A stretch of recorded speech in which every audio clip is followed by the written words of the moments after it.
All right, guys, thanks for hopping on to Making Multifamily Money. It might be a really small group today. I haven't really been advertising these sessions as much, but it kind of gives me an opportunity to connect with you guys more closely. So maybe could you guys just kind of go around and just introduce yourself? Maybe talk about your real estate experience and kind of what your goals are. I guess starting with, I think it was Anna first or on.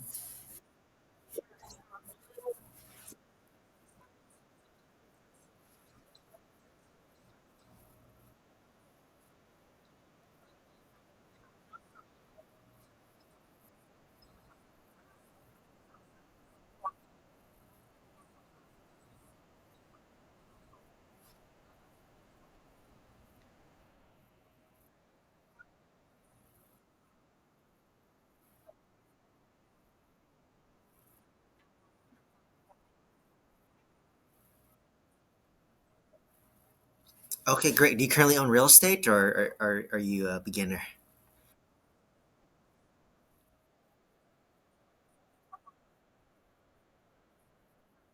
Got it. Got it. Okay, so basically, some experience with some single family.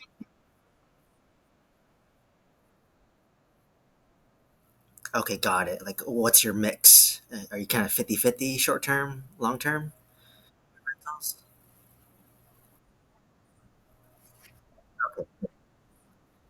Okay, great, great. So kind of intermediate. I put you in intermediate.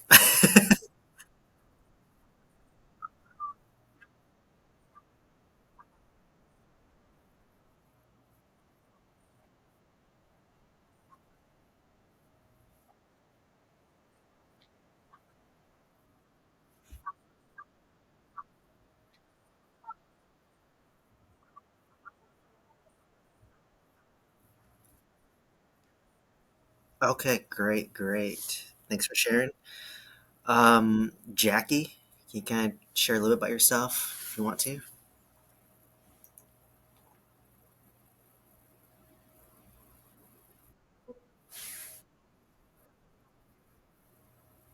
Welcome.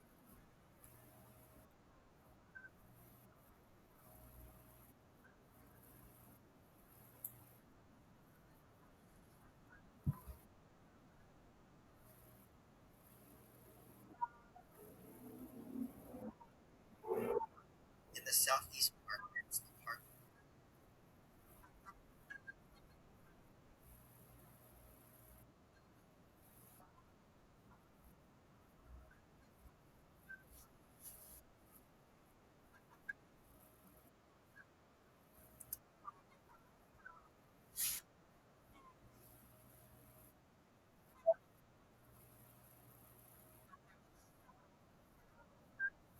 Okay.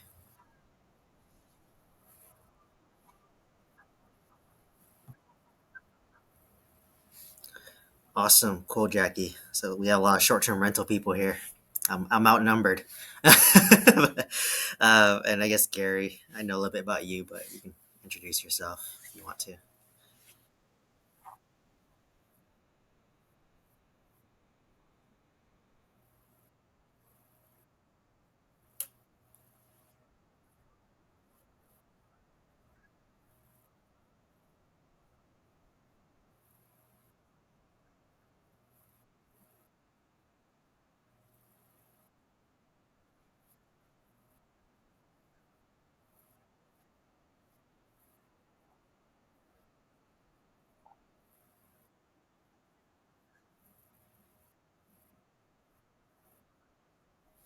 Oh no, like I think Gary's literally like my first follower.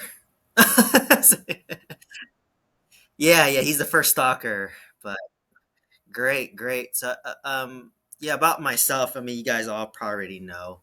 But I own 90 units of real estate currently while working full time W-2 as a pharmacy director. So I'm a high income W-2 as well. And I don't have partners. Did all this without raising money, raising private money. It's all my capital. And I did this all while working full time. So I started off with single family homes in California. I started off with five single family homes in California. You know, for those of you who are in California, it's expensive. So I quickly thought this is not scalable. So I pivoted to apartment complexes in Oklahoma City. So I own a 26 unit and a 20 unit in Oklahoma City. And then most recently, I have a 200 lot mobile home park. So um, I grew pretty rapidly. In about 1 year during COVID, 2021, I purchased 80 units, about 86 units. And these are all heavy value add deals. So I literally renovated. I renovated 13 units in my 26 unit, about 10 in my 20 unit, and about 25 mobile homes in just 1 year. So I literally renovated close to 40, 50 units in about a year. So I kind of had a crash course, um, in real estate. I scaled pretty fast pretty recently. So I always say that I'm like kind of one step ahead of you guys. Like, not too long ago, like early 2021, I was exactly where I guess everyone was here, except I just did long term rentals in California. Um, I know what got really popular is the short term rentals. And, if you listen to podcasts and whatnot, like a lot of people, they just like buy one or two short term rentals and basically they make enough money to leave their day jobs. Like one of my, um, kind of my, I guess, real estate, I guess, friends that I have met through a forum. He actually went the short term rental route and I went the apartment complex route. And it was interesting because he actually hit like, I think he was investing in like Arizona, Sedona, Arizona, and he hit like 20K in passive income, like really fast. Like I think in like 2 years, and we started at the same time. And for me, I was just buying apartment complexes, and even 2 years later, I don't have 20K a month in cash flow because I'm renovating it. But what really blew me away with short-term rentals and why I think it's very popular is it basically to get in, it's as easy as single family, or I mean, it's essentially single family, right? You just put 10% down if it's primary residence, or 25% down, and then if you use a short-term rental model, I mean, you can make apartment complex cash flow almost, right? And it's like faster. It's a lot faster.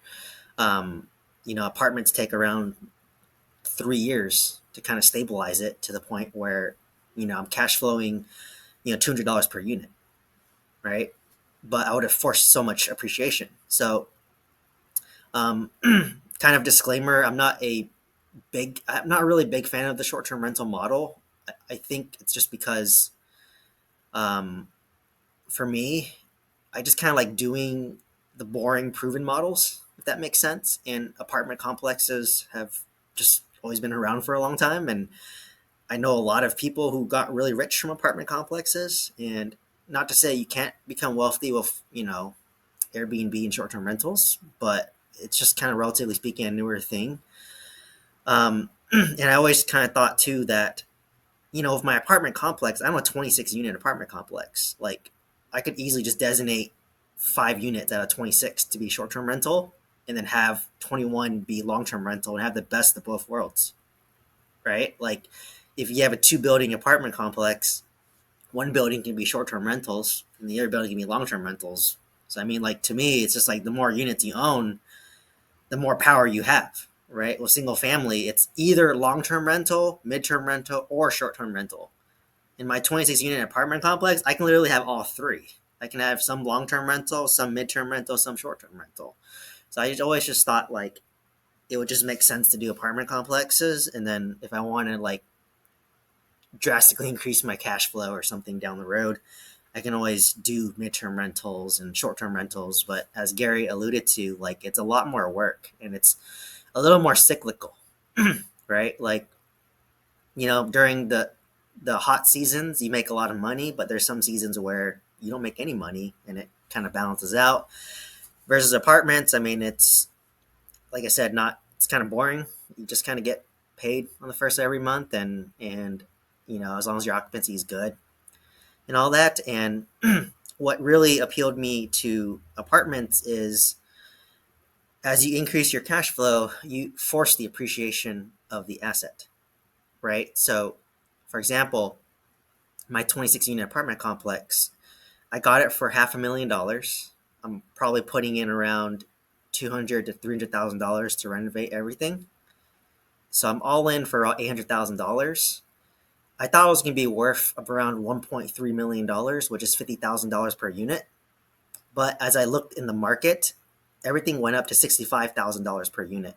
So now my apartment complex is going to be worth around a 1.6 to, or I think it was at $1.7 million now. So literally, I forced almost $1 million in appreciation as I increase my cash flow.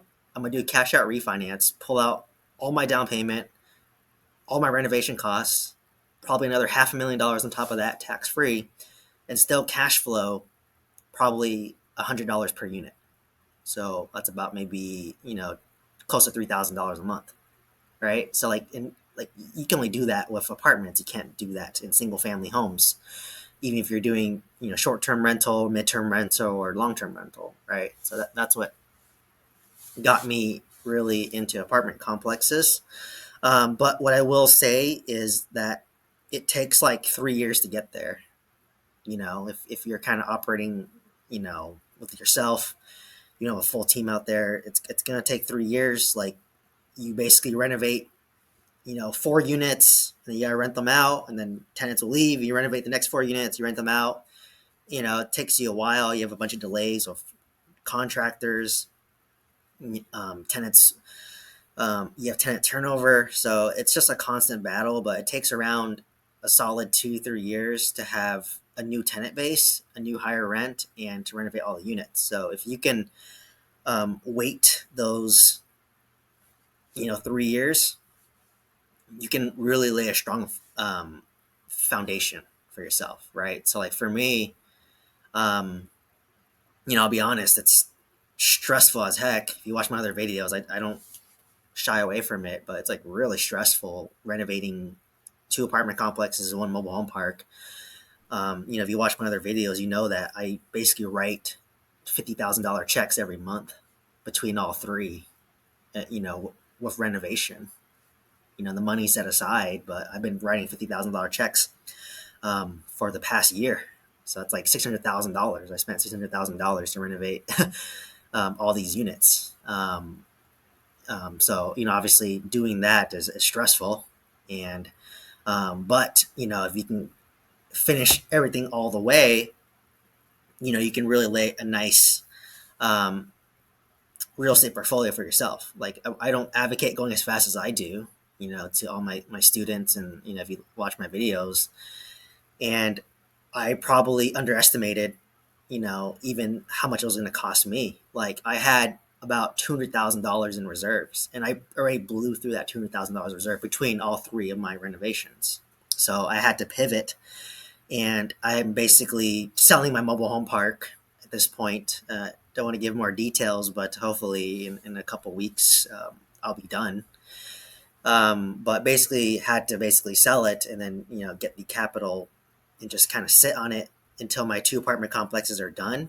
And then once my two apartment complexes are done, I'm probably going to look to buy a 50 to 75 unit apartment complex next with all the money I got back, and then wait for that to stabilize, and then cash out refinance that one. And by then, I already know Oklahoma City very well, right? I have a team there, a property manager, a contractor. I know the rents. I know the price per units. I know the market like the back of my hand. So it's going to be a lot easier to scale. Um, so that's just kind of a brief context here, but to kind of give everyone the most value, just open up to questions about anything about real estate or about my journey. Any questions for anybody?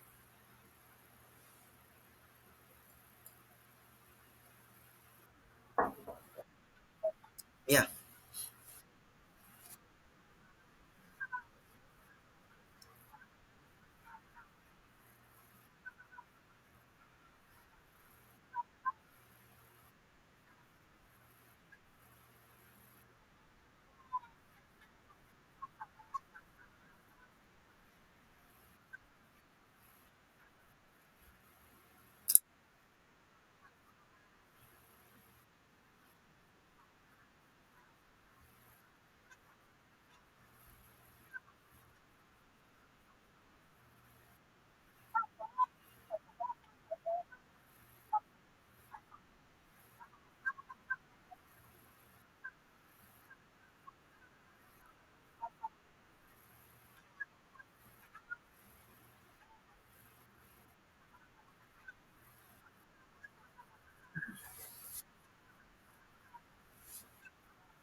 Yeah, great question, Jackie. And let me just kind of summarize that question because unfortunately, the audience audio never gets picked up on my recordings.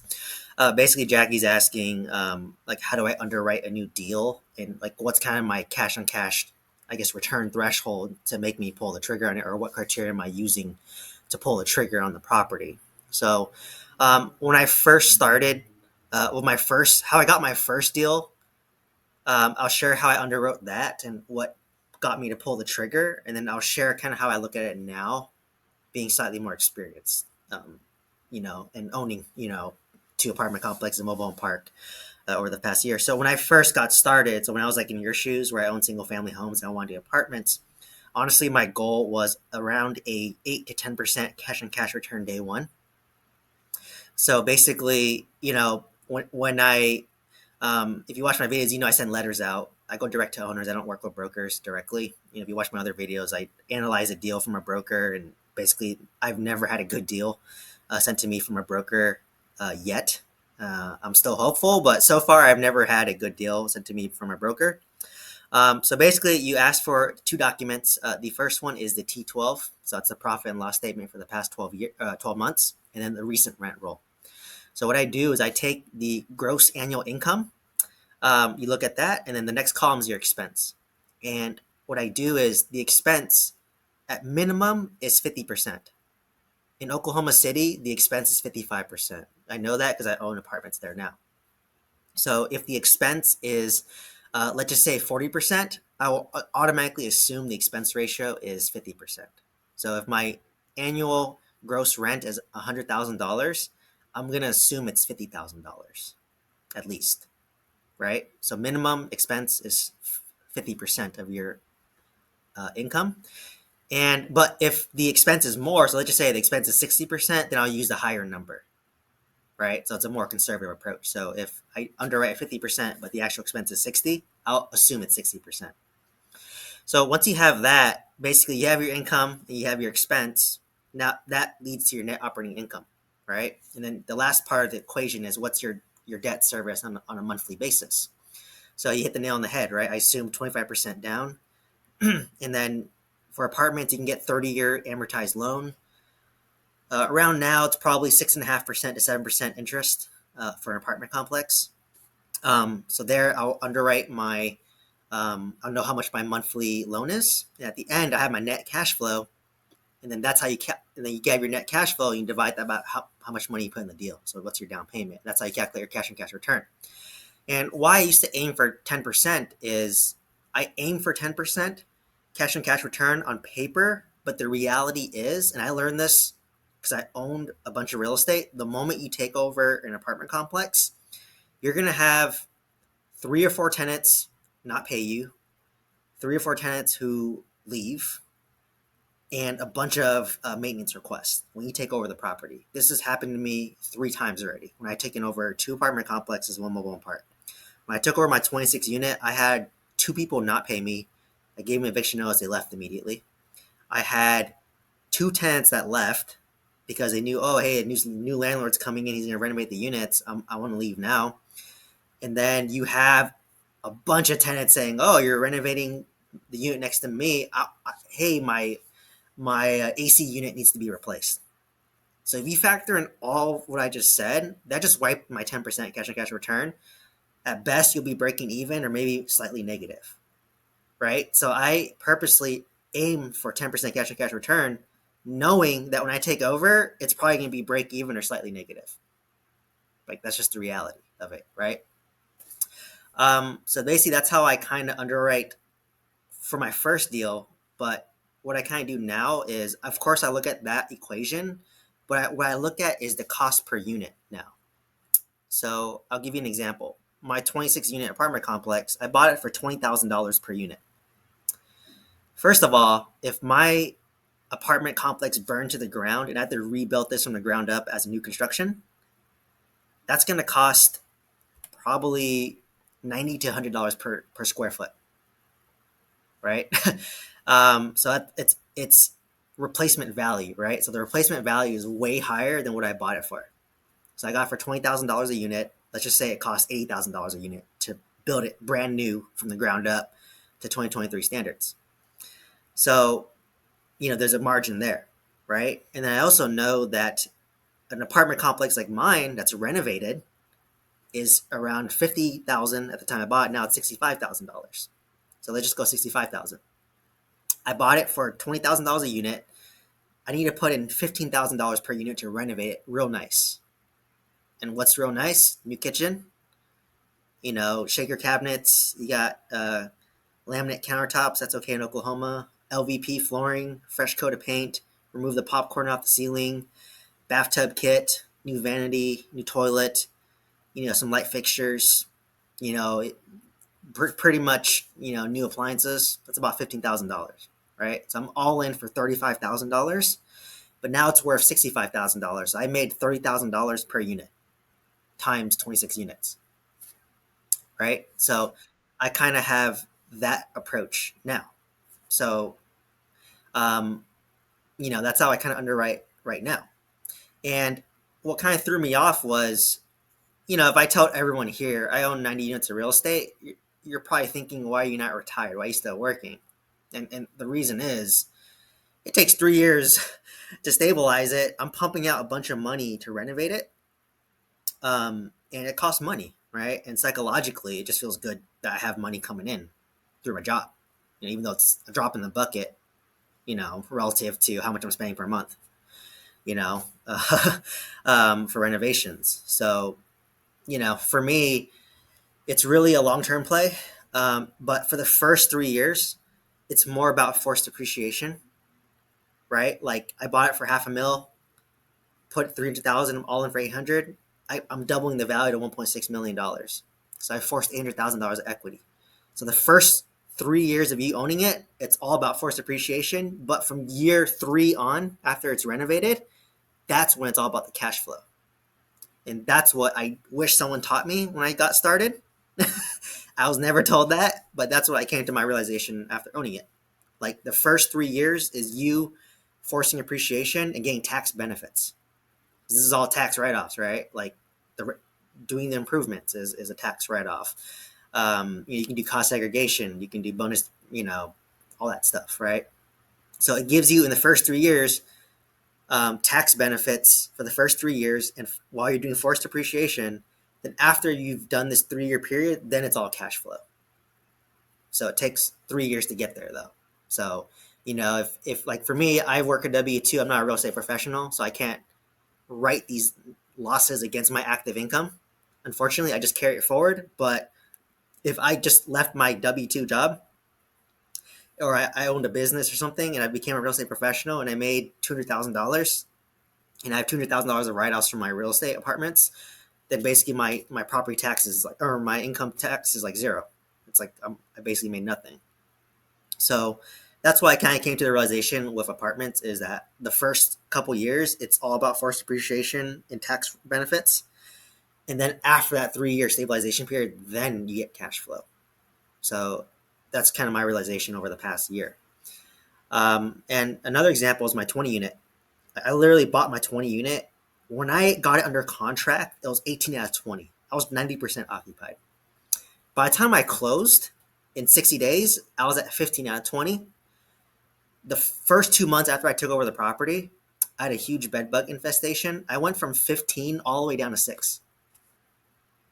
And at 6 tenants paying, $400 a month, you're cash flow negative, like out the gate, right? So that's just kind of been my experience with that. So I aim for a 10% cash on cash return out the gate. I do look at how much I'm buying it at on a price per unit basis. Like, what am I buying it at, and what is the value of it? Like, I'm kicking myself in the foot because after I bought my 26 unit, this broker actually brought me an off-market deal at $30,000 per unit. And I just said, no, it's too expensive. I bought this for $20,000 a unit, but had I bought that for $30,000 a unit, it's now worth $65,000 per unit. So that was the one broker that brought me a good deal, and I said no. But at the time, I was, I guess, not as experienced, and was busy with my first apartment complex. So, but now if someone sends me a deal in Oklahoma, like I can look at it in like 5 minutes. I know if it's a good deal, like, or not. So does that answer your question, Jackie?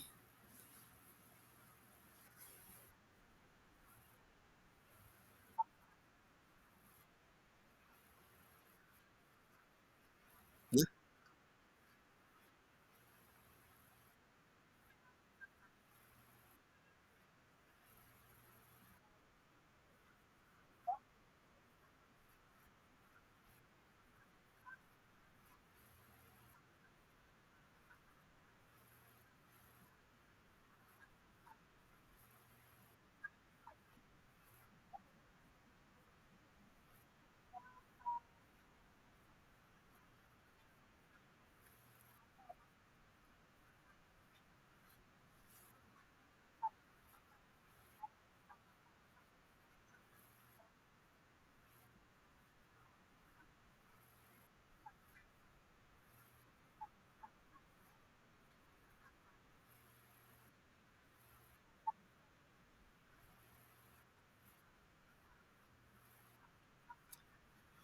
Yeah.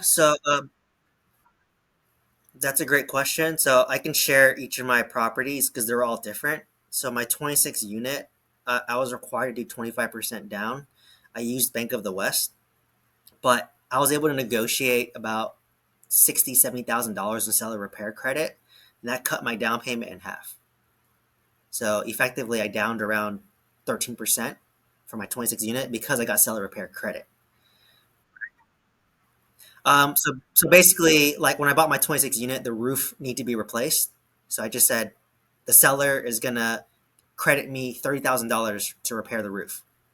So at the close of escrow, I get credited $30,000, which effectively lowers my down payment by $30,000, or what I come to closing. Right, it lowers what I need to come at closing by $30,000. Yes, yes. So I basically, if you watch, I have a old video about property or due diligence and property inspections. I went through the whole all 26 units, brought a contractor and said, I want you to give a price for everything. The roof needs to be replaced. That's $30,000. I need to replace 10 water heaters. That's whatever, $5,000, right? And I just get a list of all these things, and I'll give the buyer my list and say, hey, can you give me seller repair credit for all these things?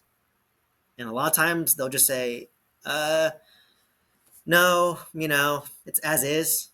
In that case, you can say, okay, well, I just said, well, let me talk to my property manager. I think some of these are like safety hazards. So let me get back to you. And I just said, what? I talked to my property manager. About half of these need to be replaced. So I asked for, instead of 120,000, I asked for 60,000, and he just signed it and gave it to me. Right. So it cut my down payment in half. And then with the renovation, that I'm funding myself, right? So I had um, for reserves, I have a line of credit against my stock portfolio. So if you use Charles Schwab, you can get up to 70% line of credit against your stock portfolio, but you have to have at least 100,000 in your stock portfolio to do that. So you can take a line of credit of up to $70,000. I have a good income W-2, so I have actually a personal line of credit against me for $100,000. Interest rate's very low, actually. It's about 3%. And then on top of that, I cashed out, refinance a couple of my single family homes, which had a lot of equity in it. So that's how I basically funded my down payments and my renovations. So that's my 26 unit. For my mobile home park, I did creative financing on that. So it was seller carry first. The mobile home park was owned free and clear. So I just down 10%. Right? I negotiate 10% down, and I pay him 5% interest only, and I deferred payments for the first year, so I don't have to pay him until this past November, right? And then now I'm trying to flip the park for a profit. So that one I only need 10% down, so it was $1 million purchase price, 10% down, so I put $100,000 down, and then the renovation cost was I cashed out refinance one of my single family homes and pulled out like $400,000. For my 20 unit, I actually had a hard money loan on my 20 unit. I did 25% down, but they actually gave me 100% of the renovation cost. So I need $100,000 to renovate the 20 unit. So that's included as part of the 25% down. So if you factor in that $100,000 of renovation, it's probably because I downed, geez, what's that? 350. I downed about $100,000, but I got $100,000 in renovation. So actually, in a weird way, it is almost 0% down, right? But the struggle I'm coming is with the renovation budget. I have to front the money first. They'll do an inspection and then reimburse me after the fact. But the problem is, you give the lender a scope of work. If you say that it's going to cost $10,000 to replace the kitchen, but ends up costing you $20,000 to replace the kitchen, they're only going to give you $10,000 reimbursed. So out of that $100,000 that I allocated or for renovation, I probably got a third of it back. So you can kind of say I'm probably um, yeah. So it's not 25. It's a little bit less. So I am a bit more leveraged with all three examples. So that makes sense, Jackie. I know it's kind of a lot to swallow right there. Yeah. So basically, if you looked at all my deals, I basically got them less than like 20% down. I'd say through all strategies with that. So that's why I said it is possible, right? It is possible to do that. So that's how I basically got started. I did pitch for my 20 unit. I didn't want to do a hard money loan, to be honest. I did pitch taking over the loan subject to, where I just take over the loan and the payments, and I would pay him an interest on the equity above the loan. Right. So let's just say the loan was $100,000. I bought it for $300,000.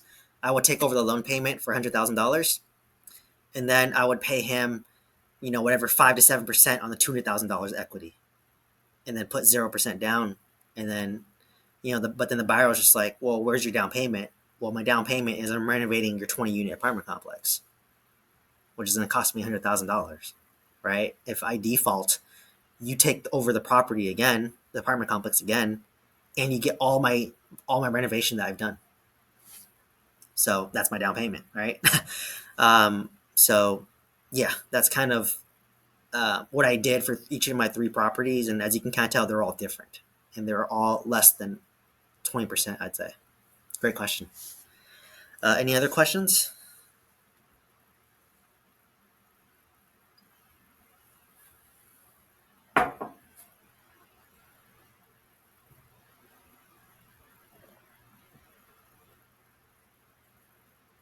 No, no questions.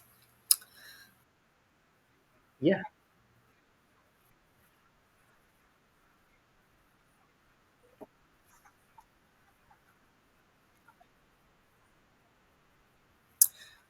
Yeah, it's through First Republic Bank. Um, I'd be, if you shoot me an email, I'd be happy to just link you to it. But basically, it's $100,000 personal line of credit, unsecured. It's good for 7 years, and it's purely based on your debt to income ratio and your W-2 income. Like when I bought 5 single family homes in California, I trashed my debt to income ratio because, like, in California, you don't like you don't get cash flow. You at best you're breaking even or you're negative if you have to make it an expense or repair. So I knew that, so I kind of got that in advance. And like if you look at my tax returns now, it's terrible. My tax returns are so bad because I spent like so much money renovating it, and then when you do a cash out refinance, it doesn't really go into your tax. Like you can't tax money you pull out during a cash out refinance. So it looks like I'm spending all this money, but like no money's coming in.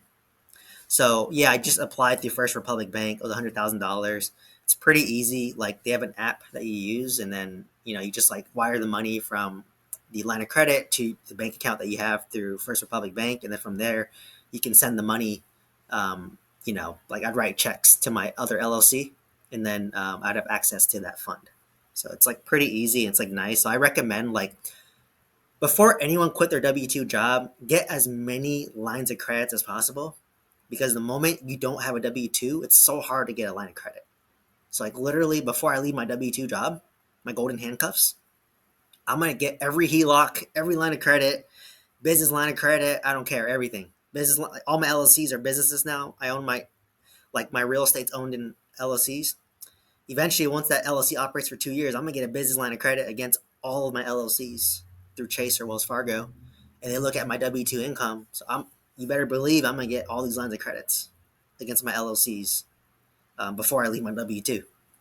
Because once I have it, they can't take it away from me, right? So that's how I kind of do it, and that's how I leverage, and that's how I scaled by myself. I don't like touching my line of credit. Like, to be honest, like once I sell my mobile home park, um, I'm gonna probably pay off my line of credit that I have, and then one thing that I am never gonna do again, just for my peace of mind, is I never want to dip below $250,000 in my bank account. My bank account needs to have $250,000 at all time. And why $250,000? There's no reason. I just feel comfortable at that. The moment I dipped below $250,000 in my bank account, that's when I start getting stressed about real estate. And the moment you're stressed about real estate, you don't want to do it anymore. So I'm only happy in real estate when I have $250,000 in my bank account, so that if I need to spend $50,000 to replace a roof, I'm not stressed. Right. So that's what I learned about myself doing 90 units of value add. And I can't give a reason why. That's just my comfort number. And as I scale more and more, that number is going to increase, right? Like I invest in real estate for options, and then even on top of that, $250,000 of student or of reserves in my bank, I have about $300,000 in lines of credits on top of that.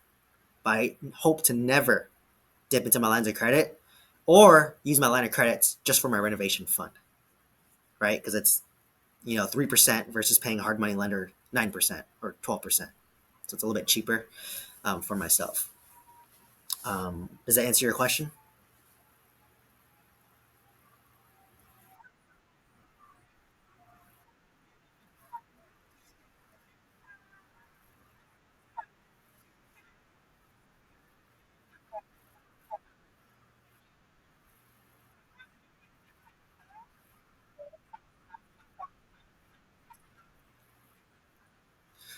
Yeah, great question. So I actually haven't done a subject to deal yet. Mine will seller carry first because the property is owned free and clear. But basically, the concept of subject to is basically, let's just say I buy a property from Gary and Gary pays Chase. Basically, I will own the property subject to, but Gary will continue paying Chase. So I pay Gary, then Gary pays Chase, right? But then to your point, like if they audit it and they see that, wait a second, Gary's on the loan, but Stephen is on the deed, and that can trigger the due on sale clause, right? That's what you're referring to. Um, I haven't had personal experience with that, but I know there's ways to do it. Usually the larger banks don't care as long as you pay every month. They don't care, right? It's usually the smaller banks where like they're just doing random audits and they'll just see that like, oh wait, like Gary's supposed to be paying me, but why is Steven on the deed? At that point, they might force a due on sale clause, but from what I heard from like YouTube and podcasts, is it just requires a conversation to say, hey, I'm Steven. Um, basically Gary's in a distress situation. I'm taking over. I'm planning on doing all these renovations, gonna raise the value and then do a cash out refinance, pay you guys off, pay Gary off, and I'll own it myself with my own lender. So if you can't do that conversation, they'll do that. Or I think another option, and don't quote me on this, is on memory, but I just heard one time, if the dual sale clause does triggered, I can deed the property back from me to Gary, for example, and then I can buy this on like a rent to own lease or something like that. There's basically ways to mitigate the due on sale clause if it does get triggered. But from what I heard, it's like pretty like rare. Like, and it usually happens with the smaller banks, right? Because like I said, the big banks they don't care. Um, or they might look at it if, let's say, Chase sold the loan to like Wells Fargo, and when Wells Fargo takes over the loan, they're like, wait a second, like, why is Gary paying, but Steven's on the deed, right? So that's just kind of my textbook knowledge about it, but I haven't done it personally myself. But yeah, that's definitely a risk you're taking with subject to.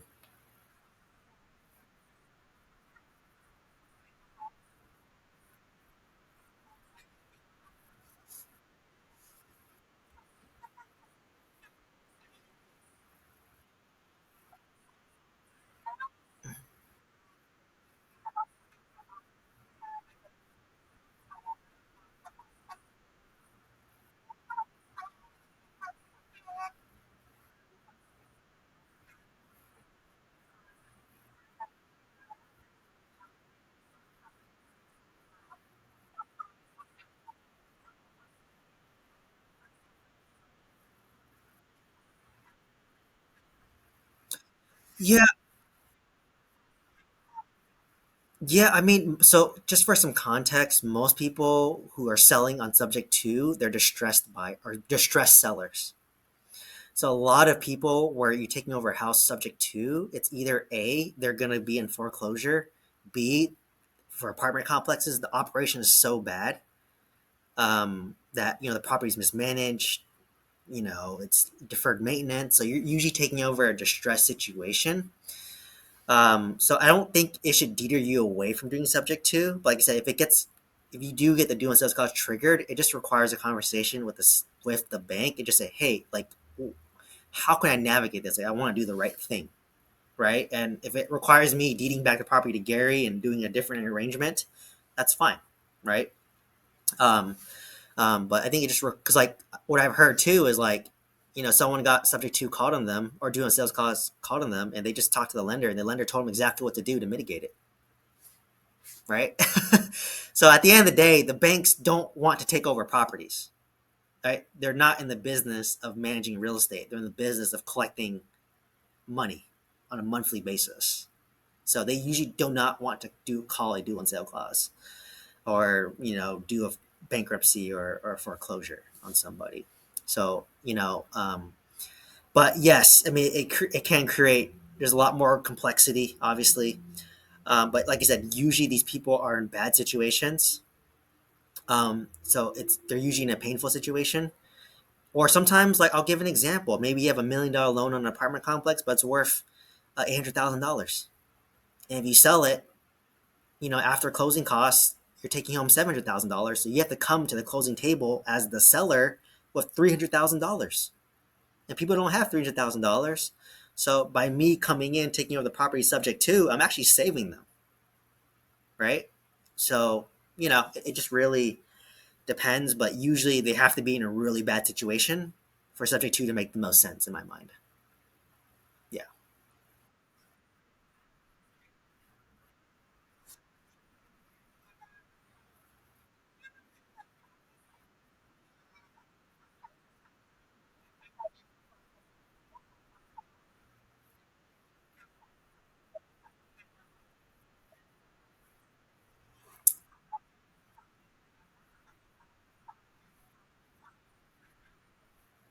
Yeah. Are you based in Texas? Oh, you're California local. Oh, um,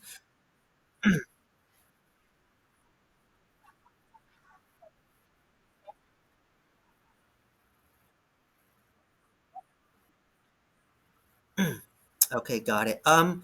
Yeah, if you watch, people ask why I chose Oklahoma City, and my answer is simple. I have a strong property manager there. That's the only reason why I chose it.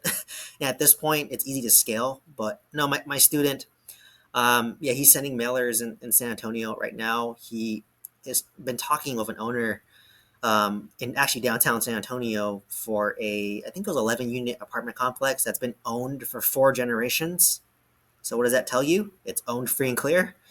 And the fourth generation, they're not motivated to own real estate anymore. So I think he's kind of been in talks with her. And, I think unfortunately, it, when you like, whatever, join the program or do mailers or do anything, like you have to be very consistent with it. And if you let go, other investors will swoop in and take the deal.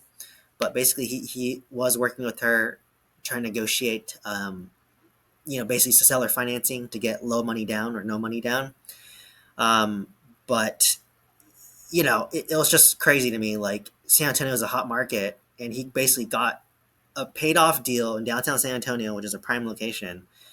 He had access to that type of owner, But I think, um, don't really know like what happened after that. Maybe they just kind of lost touch. So because a lot of these sellers, they're not motivated because the property's owned free and clear. So even if it's not like optimized, they're probably still making money every month, and it's like very passive for them. So they're not motivated. So you almost have to be like a squeaky wheel, like barraging those owners. Like I usually put calendars reminders in my phone to be like, hey, follow up with this owner, right? Text them, call them, email them, like just constantly be on it, to stay on top of mind and like get them motivated because a lot of these sellers, like I said, they're not motivated, and you just have to wait for the right time until they're motivated. So sometimes it's a waiting game, right? Like my 20 unit, I think I was talking to the owner for like 5 months before he was motivated, and it actually worked out because I was busy buying my other stuff, and when everything kind of dust settled, I was like, oh, hey, like you still interested in selling? Like I'm ready. I'll write you an offer right now.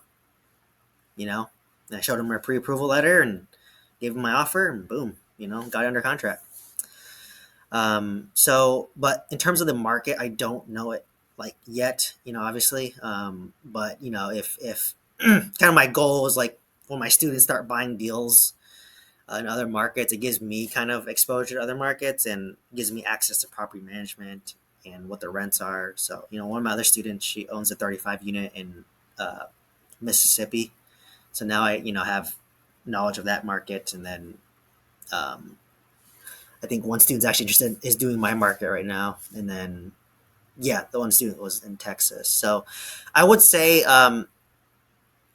if you have boots on the ground there, you have a good property manager, it's great. You can't go wrong with San Antonio.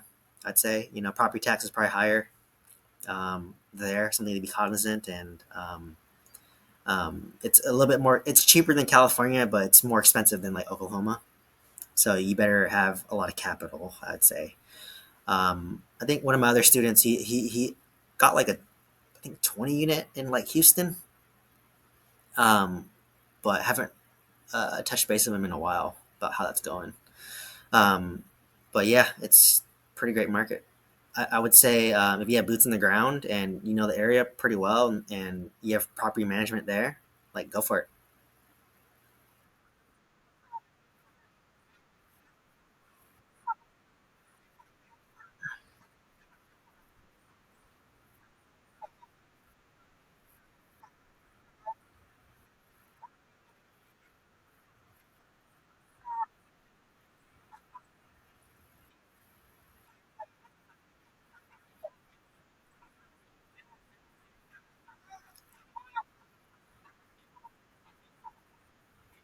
Yeah.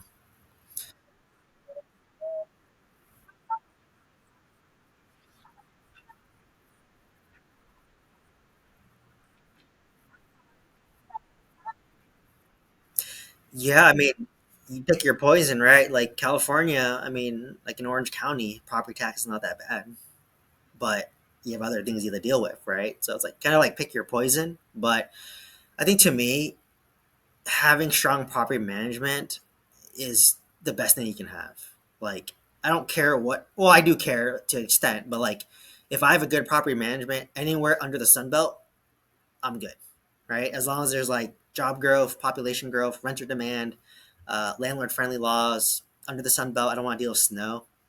Um, like, if I have good property management, I'll go anywhere, right? If it's Arizona, if it's Arkansas, Oklahoma, Alabama, whatever. If I have good property management, I don't care. I'll go there. So that's my criteria because I know how valuable property management is. Because property management is the difference between you liking apartments or you hating apartments. You know, so and I want everyone's experience to be good. So for me, I'm that simplistic. If you have a rock star property management there, go, go there. Don't care about anything else. Just find good deals and go off market to find those good deals. There's good deals everywhere, right? There's good deals in California. There's good deals in Texas. Good deal in Oklahoma. I hope to come back to California one day and invest when I've made it, right? Because I know California very well, northern and southern California. So, um, so great question. So I would say, yeah, if you have great property management there, and go for it. It's that simple. Like, don't overthink it at all. But you're probably gonna need a decent amount of money to invest in San Antonio, Texas, right? You know, so that's why I kind of like the Southeast. It's a little bit more affordable, but there's tornadoes. There's tornadoes in the Southeast, right? Um, yeah, great question. Any other questions?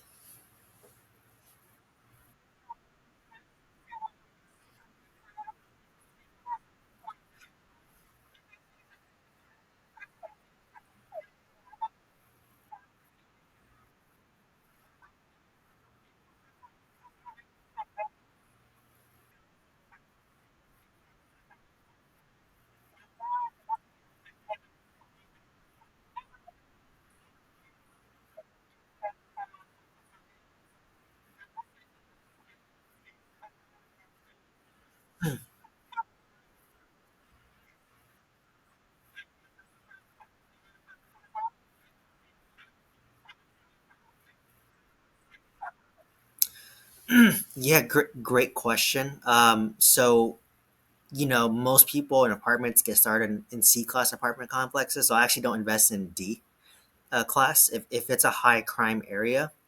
That's my mistake I made in my mobile home park. Is it's such a high crime area that I literally had to hire a full time security guard there, and that blew my expenses up more than I would like. Right, but the moment I brought security guard there, um, it reduced crime significantly. So I never invest in high crime areas. Like that's one of my tenets.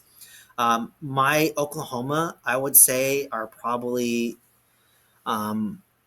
I'd probably say my 26 unit Oklahoma City is probably like a C plus, and my 20 unit is probably like I'd say C minus to C. And it's mostly like blue, like workforce housing. So you're talking about people who work like Walmart, right? Like, minimum wage workers, labor jobs, construction workers. And you always start off in C class apartment complexes because you can force a lot of appreciation, right? So where else could I buy something for $800,000 and double the value? And then you do cash out refinance and then you have more money, right? And at that point, you can pivot and say, okay, I've done C class. Maybe I want to go to B class now.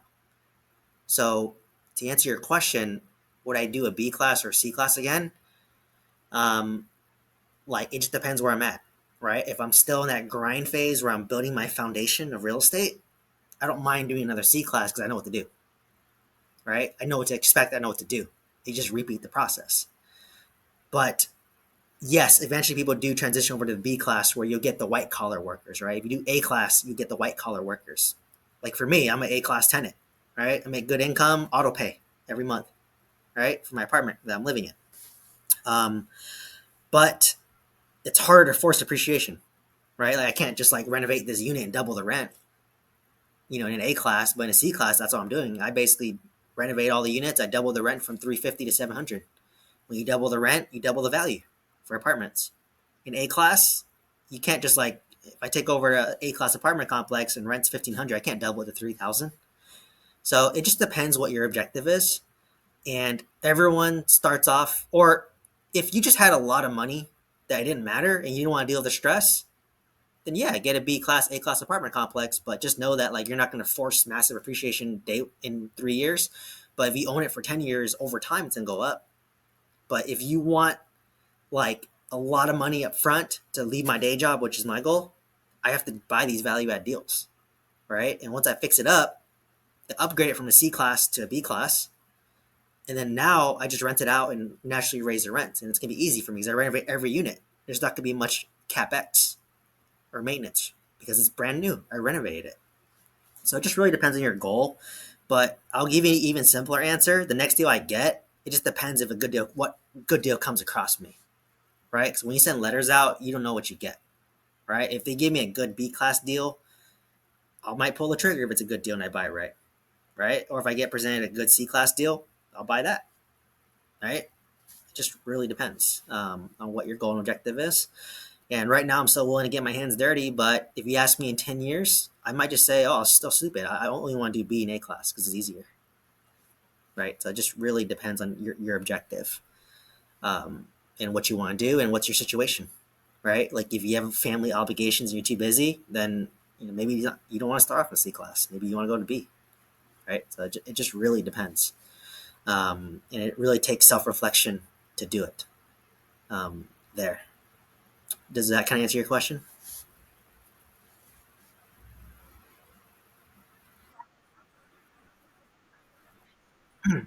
You have to ask them, are you Australian by chance?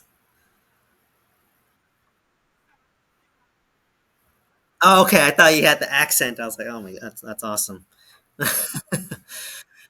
um, Probably the first person to say that. I guess I have time for one more question before this call ends. One last question before this ends.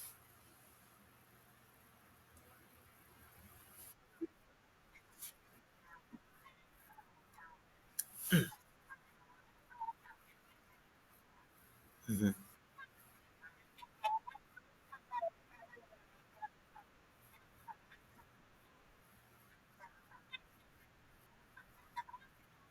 Yeah, it's a First Republic Bank. Uh, it's like 3, 4, or maybe 3 to 5%. Depends. What was that? It does change, but it's generally lower. Like 3 to 5% is low. Like, it does change. It's variable. So what I meant is like once I qualify for it, if I quit my job today, I still have my line of credit for another like 6 years, right? But then when the line of credit finishes, at that point, I might lose it if I don't have a good income to show. Um,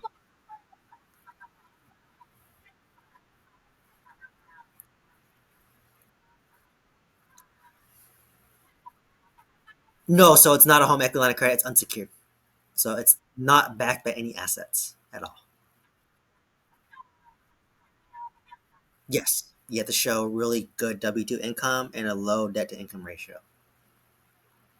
Yeah, so if you can do that, you can get a $100,000 line of credit, right? Um, I don't really remember. They just ask for all your documents, right? If you own a bunch of real estate, if you have a bunch of rentals, just make sure that the income covers most of your expense, and then you should be good. I don't know specifically what my DTI is, to be honest. And then they want you to have a good credit score too. So my credit score is like 800. I almost have my perfect credit score. So they want that like 750 plus. So it's hard to qualify, but if you do, like, it's totally worth it. Yeah.